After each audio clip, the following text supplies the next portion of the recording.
Kong siya ang jungler ng Onyx PH. Ginamit niya si Nolan laban sa Omega sa MPL Philippines Season 13 regular season. Sa video na ito, ipapakita ko sa iyo kung anong item at emblem ang gamit niya kay Nolan. Para sa kanyang full build, first item, Magic Shoes, Hunter Strike, Blade of Heptasis, Malefic Roar, Endless Battle, and Blade of Despair. Para naman sa kanyang emblem, gumagamit si King Kong ng Assassin na may Thrill, Season Hunter, and Lethal Ignition. Narito ang highlights kung paano niya gamitin si Nolan sa MPL Philippines Season 13 regular season. King Kong! Habang na dito si King Kong, flicker out para kay Okir. Meron bang fracture?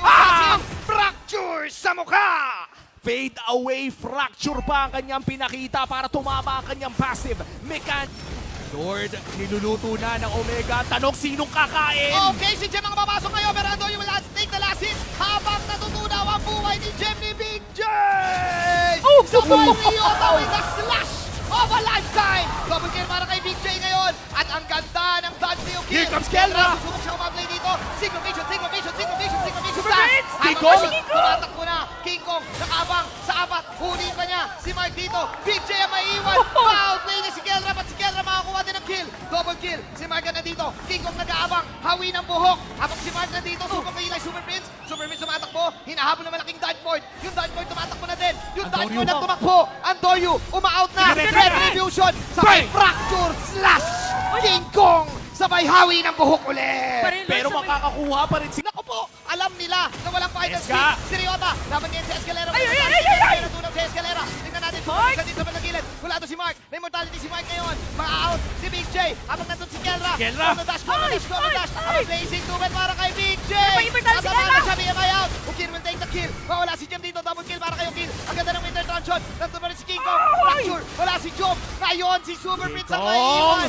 Ukir ngayon. Nandyan pa si King Kong with a shutdown. At tuloy pa rin sila. Si Ryota ay meron na rin immortality. Nagkabilihan na habang naglalaban. Hindi tatama yung final slash. It's a 2 ng Angulo with the Eye of Ended. Escalera! Igugo nila to, tatama yung matatama ni Escalera, blazing duel para kay Joe, pero tatama pa rin kay Escalera. Kung titignan mo yung baba ngayon, nandun si King Kong na nagpupush lang dahil Torre lang naman talaga ang kalaban ng paghabol pa rin na side ng Onyx dahil sabi nila huwag mo pabakin, basagan Torre, out para kay King Kong at doon natin nakita na lumamang ang Sonic! Tatlo lang sila. Tsaka yung bot naka-flow, if ever na maubos sila di, parang napapaligiran Oh my sila, God. 4 corners of the room.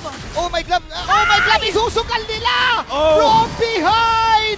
Hiniwan ni Mr. Red Hair! King Kong! Nahanap ka ng pogi, men. Kapag nakita ka, akin ka. At si Ryota naman ata ang 2v1 dito at babagsak din.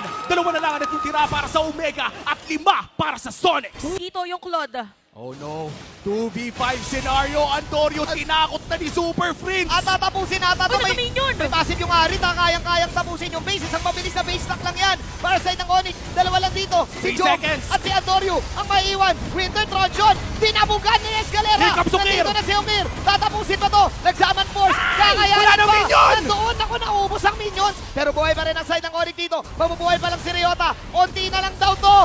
Sabi ng Onyx! Onyx will take the victory! Hanggang neck and neck pa rin yung doon sa ating mga nasa dulong teams. Pero again, MVP natin sa naging laban was King Kong.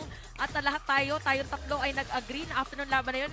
In the words of Omi, grabe pumindot. Grabe pumindot. Si King Kong dahil yung itemization niya actually, itong item niya to is more on damage type na. Kasi kailangan nilang tapusin, kailangan nilang makaburn.